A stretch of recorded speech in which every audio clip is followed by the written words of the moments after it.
Hello, my name is host Eric, host talking with Business People. I have an observation and a question for the group here. The observation is this: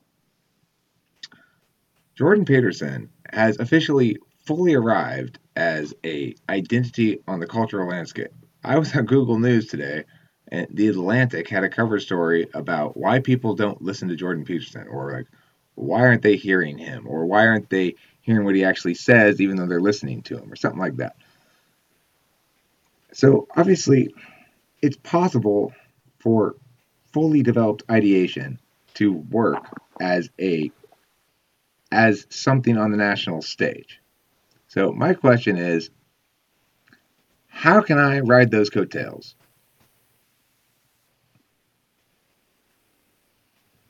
How you can do the same?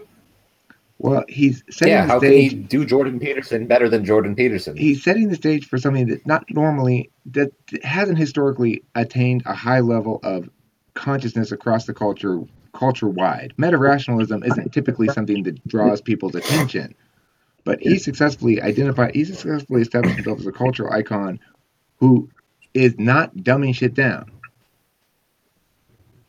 You need to start giving lectures and saying really controversial stuff so people protest you. I say lots of controversial I stuff. think it has more to do with presentation, that he's very good at crystallizing his messages and presenting them in a very calm yet assertive way. So it comes off as pleasant, even if the things he say are not necessarily pleasant truths. I don't always agree with him, but he has some interesting perspectives. So he's saying they need to improve the FE or the GE. I think part of the appeal of it is that it's a lot of the videos, at least, are cut down into bite-sized chunks, and they're concise, sort of. Oh, and he's also excellent at setting up the frame before he presents his final message. So he gives the context, I what should I guess. call it? He's more NI. Context? He tells a Yeah. story that everyone Or- can relate to, that's universal stuff. Yeah. Okay. That's a good critique. Anything else? He's just a good businessman in general. Get rich.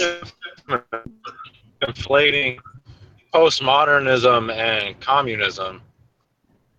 Famous was all the communists protesting him. You're cutting out. I couldn't quite make that out. Something about communism and postmodernism being conflated, but beyond that, I didn't hear anything. Famous. All the communists started to protest. Refresh. Yeah, can you refresh?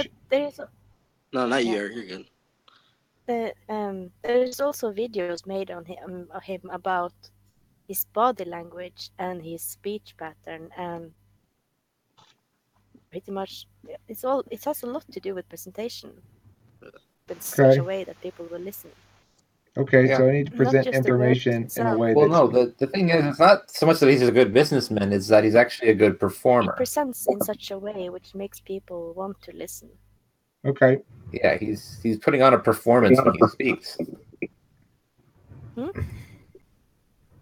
Hey, Kat, if What you made turn him off your famous was all the camera, you'll have a protests. better time of it. It'll be easier, better out the Is audio. it better now? Did you hear any of that? Me? I didn't hear anything. Well, what I did say was that there is a lot about him which presents in such a way that people are inclined to listen. Well, I mean, I'm interested in concrete, actionable critiques. If you have something specific that I could do differently, I would like to hear it for sure. I don't mind the general critique. It's to know where I need to generally work is fine. But if there's something specific you have a suggestion, it would be helpful. That would be appreciated as well. Okay. Here's the opposites between you guys. You use a lot of words to say very little. He used fewer words. You can draw more meaning of. So it's some NESI, NI, SE difference thing. So what type do you think Jordan Peterson is? INTJ or ENTJ? Not necessarily, but you could look at it that way. Okay. The thing is, The difference between you and him is the fact that he's sure of himself and you're not sure of yourself, which is fine. okay, interesting observation. You're ideating. He's already knows. He's already has a topic on. I'm gonna talk to you guys about the psychology of this, or he's already made his mind up.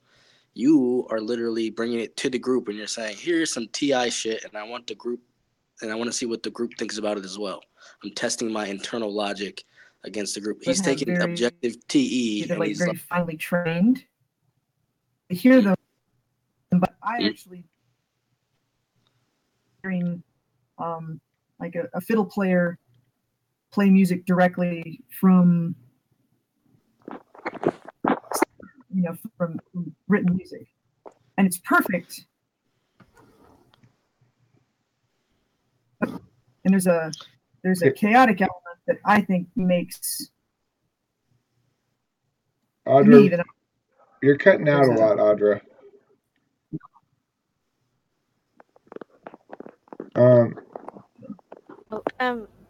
Yeah, you could. Okay, from a cognitive functions point of view, you could say that he's presenting his data points first, and then presenting his NI truth.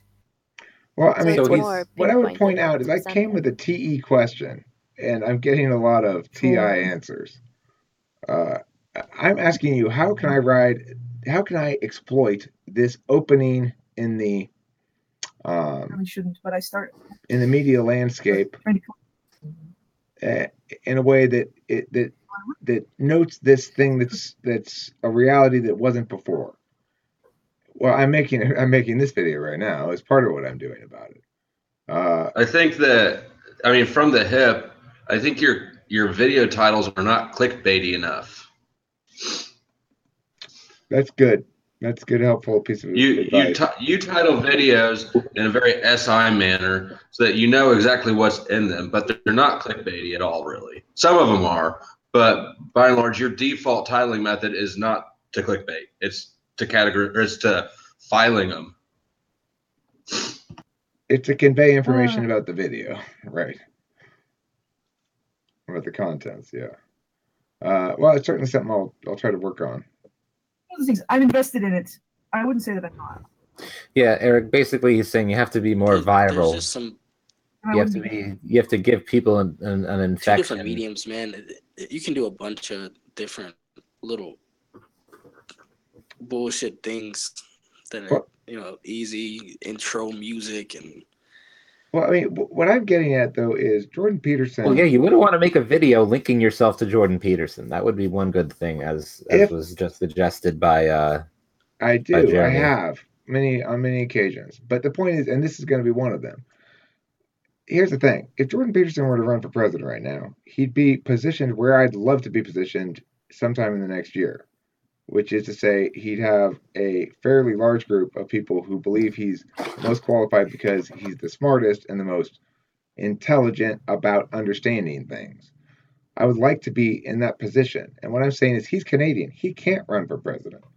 And so there's got to be some methodology by which I can express, starting with this video amongst other possible ways, that if you are, in fact, somebody who likes Jordan Peterson and you're looking for a presidential candidate who reflects the same level of thinking and analysis, then I'm a good place to look. Okay, I can give you one thing, is that often when you make videos, you start talking about the topic for 2 minutes and then you deviate on 5 different tangents. So sure, I've been trying to do a much better job of that lately by only doing videos that have outlines, or some sort of source like this, as it's structured by. I present a question. I'm getting a lot of feedback about it. It's all staying on topic because of that, and I've attempted to address that. I'm going to continue to address that as best I can. Basically, I'm not going to upload videos that are vloggy anymore. Yeah, well, Eric, you are improving, and you have been for a year now. But what is it you want us to compare you to? We are comparing you to yourself, but I want ideas of how I can exploit the thing I'm talking about exploiting. Like I'm looking for ideas like, well, I'm getting critiques about why it isn't what I'd like it to be, rather than suggestions on how to actually get it there. The closest I got thus far was Taylor saying, be more clickbaity. Okay, I'll try to be more clickbaity. Be more concise. Okay, I'll try to be more concise. But those aren't really... Be more controversial. Piss people off a little bit. Be more controversial. I'm pretty controversial already. My Islamic... Yeah, I would say so. My European Islamic immigration video that I put up recently got 8 thumbs down, even though everything I say in it is completely reasonable and exactly right. So it's interesting that I'm surprised. But if you're going to be controversial, it has to be in a different way that's not done everywhere. For example, you want to make videos about how to get women. YouTube is full of those kinds of videos. So even if your approach is different, I mean, is it different enough? Let me say what my thinking is regarding that particular video. My thinking regarding that video was I need to continue to maintain Talking with Famous People content about cognitive functions, because the people really are come here for it or used to and stuff. And I additionally need to make sure that that's maximally impactful. And I need to have my political stuff also in the mix. So my thinking in that instance was, here's how I can be more clickbaity, trying to implement Taylor's idea. Here's how I can be concise in terms of subject matter that doesn't go rambling off into tangents, as per your and other suggestions. And here's how I can maintain the consistent with the topic of the channel, as per plenty of other people's suggestions, and make sure the topic people are actually going to want to watch and maybe actually make some money, as per other people's suggestions, and fulfill the role of an MBTI topic amidst the political stuff. So I did all of that stuff.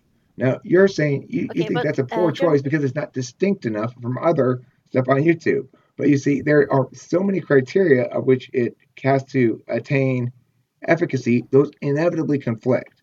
So the real question isn't what I ought to do, it's what I ought to prioritize. Eric, you have your niche, which is debate.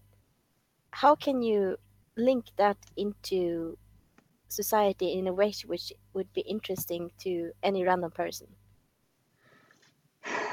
It would have to be some sort of critique on stuff which is presented in a comprehensive way for anyone to understand. That's an example of something you could do. What is he? He's some kind of psychology professor or something? Who? Right. You have to establish yourself, I guess, as an authority on some subject. Is that a good way to put it? That's good advice in general. I think if he's a university professor, he's got credentials, you know. I think if I were to watch, I've done a couple of videos like this before, and they've generally been well received. If I were to have something that I'm critiquing, play a little bit of the argument that they say, explain what's wrong with that argument, next thing like that, that generally seems to be reasonably well received. Is that what you mean?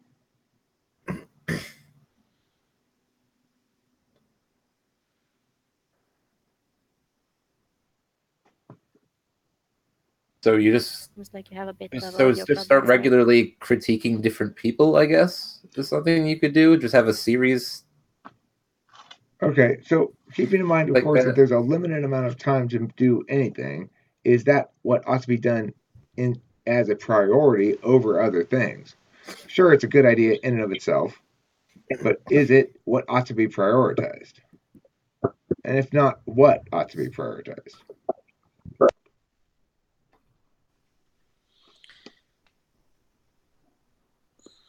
These are the kind of questions I'm going to ask my cabinet when I'm president, right? It's like really easy to elicit random ideas from people. It's difficult to coalesce the conversation down to what's meaningful.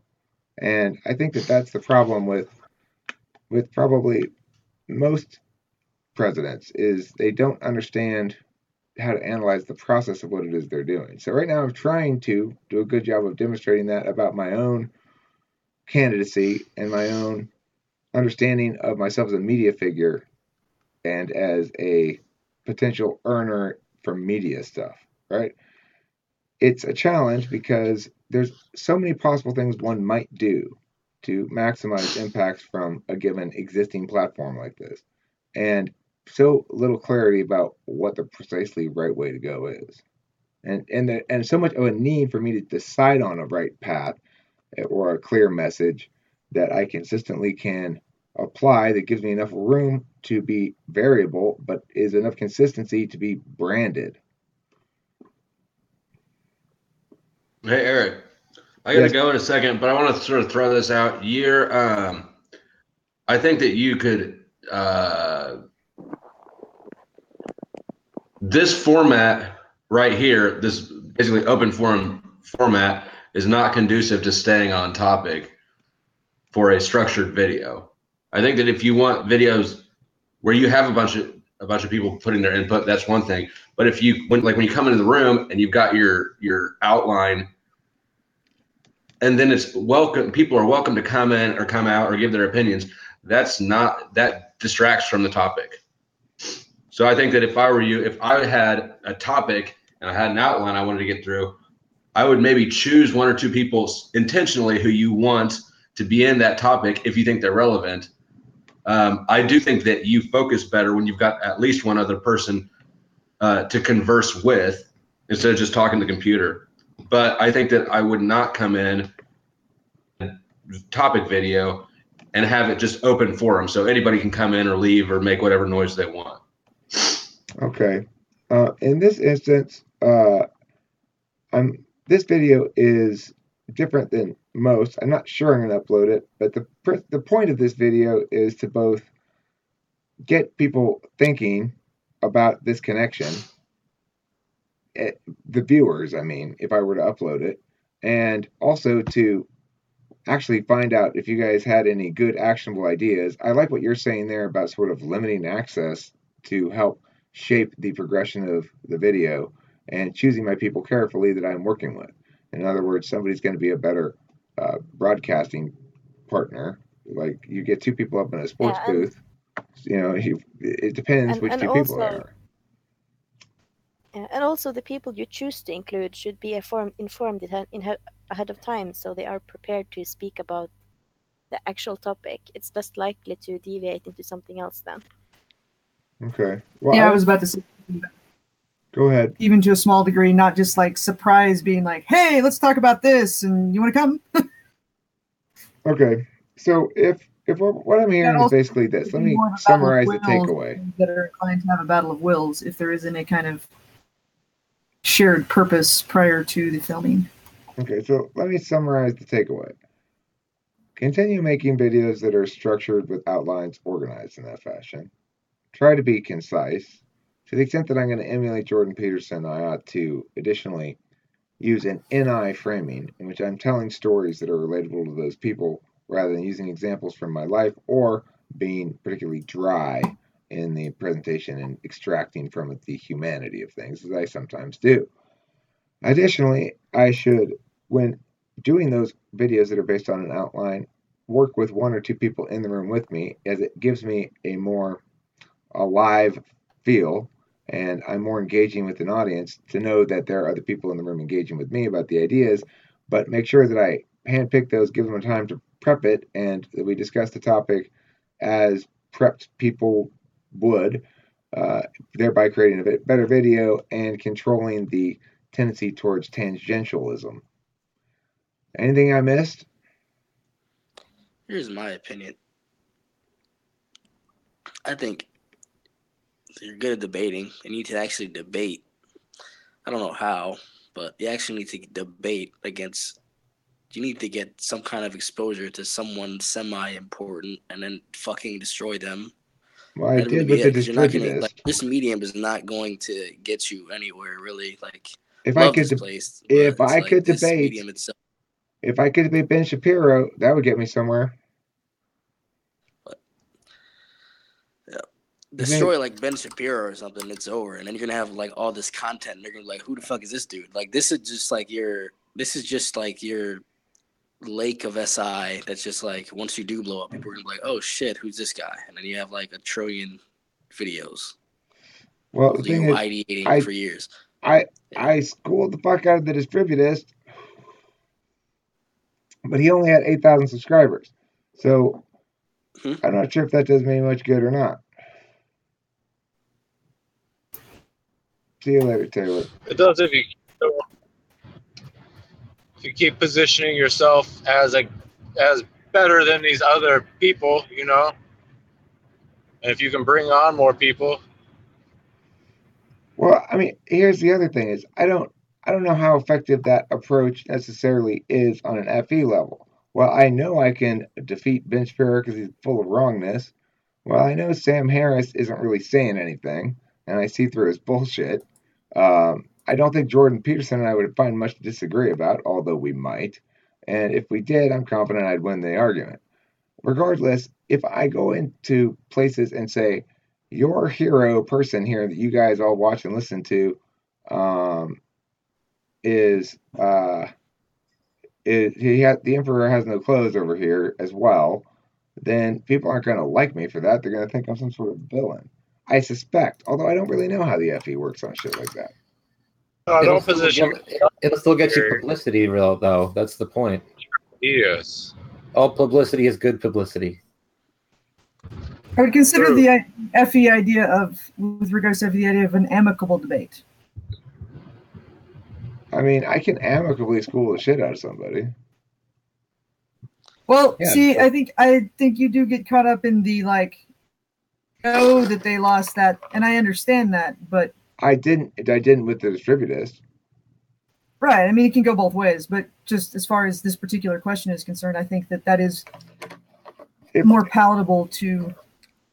If I'm debating somebody formally for respect versus simply gaining note, right? If I am debating somebody who's a substantial name that I can gain some, that is going to be watched and critiqued as a debate, I'll debate very differently than if I'm interacting with people around here, some of the screaming people or whatever. I'm not going to do that in a setting that's like, okay, this is formally, we are engaging ideationally. Right. I mean, I've seen you, this is just my impression that sometimes you get caught up in the formal structure as well when you go that other way.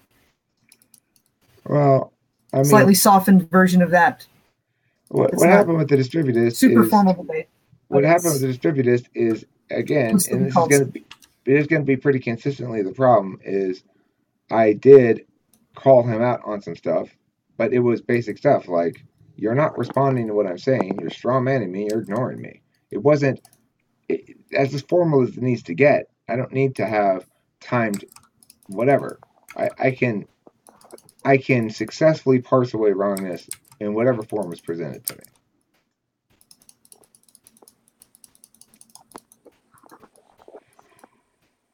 Put another way, from what I've seen, and of course it's a limited data set, more on that deconstructive aspect more than anything vaguely resembling a debate. Well, I mean, one of the differences, which is not relevant, but it in its own way it distracts from the topic at hand. Well, one of the things is constructive debate about the topic, not actually winning or losing, if that makes sense. One of the reasons why running for president is a necessary part of my ontological growth is that it forces me to cease to be detached from all argumentation and to actually be advocating something specific. So while I may be negationary by nature, like all ENTPs, and I do want to point out why those arguments aren't good enough, I also understand the need to link the impacts of that bad argumentation back to the experience of human beings and to something that resonates with the average American citizen. So that's going to be a challenge. It's going to require additional growth for me, but I understand what you're saying. It's a liability. Yeah, it's like argument via alternative versus argument via negation. I mean, I typically do. I typically succeed on multiple vectors. I'll try to win under multiple frameworks in every instance. Right. We got to consider all vectors, but you can emphasize one or the other, right? I mean, that's what's tricky. As an ENTP, because we do kind of. I mean, like you said. As an ENTP, I am much less reflexively negationary than most. I've got a pretty good handle on it from being in debate a long time. I've had to practice affirming things plenty. So I do understand the difference between being a constructive arguer and a dismantling arguer. And I want to both explain why the person's wrong and what the harms are from that.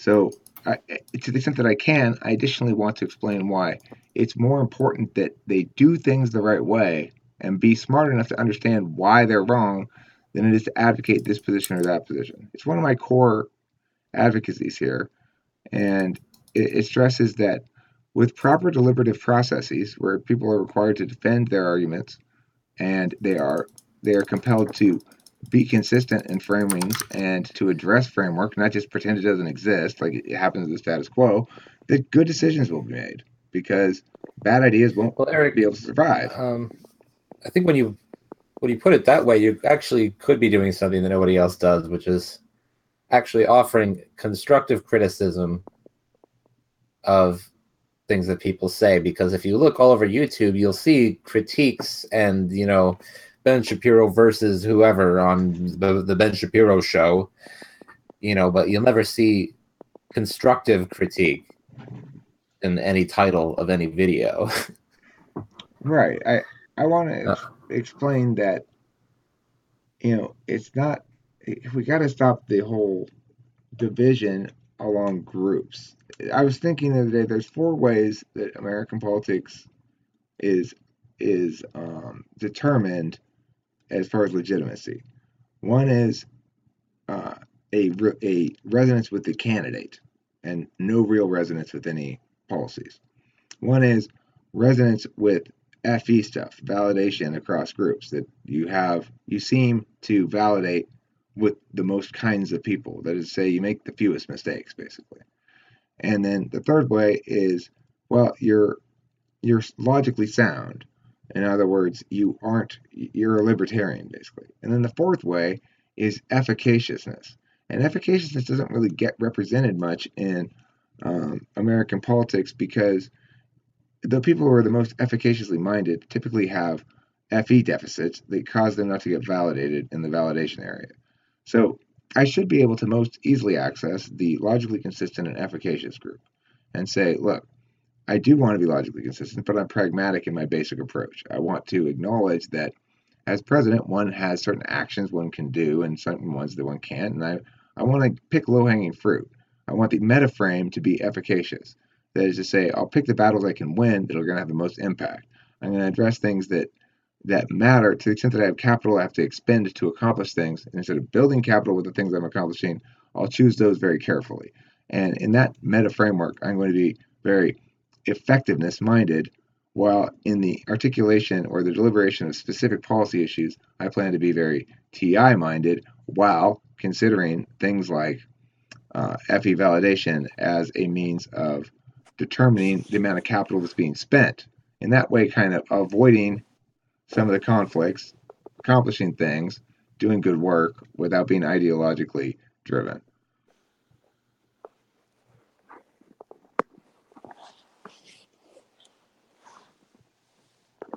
It seems like the right approach. I just have to make sure that I resonate with the FI voters so they like me personally, trust me personally. And then I got to clean up the FE mess, which is substantial and much in need of work. And link my name to Jordan Peterson. That's the other thing I need to do. If Jordan Peterson were American, he'd be running for president and he'd be named Eric Strauss. If I can get that message sent out there and people go like, I'm sure, how many people go, I wish Jordan Peterson would run for president, and then somebody else goes, aw, he's Canadian. I want every time that conversation that happens my name to come up. Thanks for watching. Don't forget to eat plenty of cheese, and God bless America.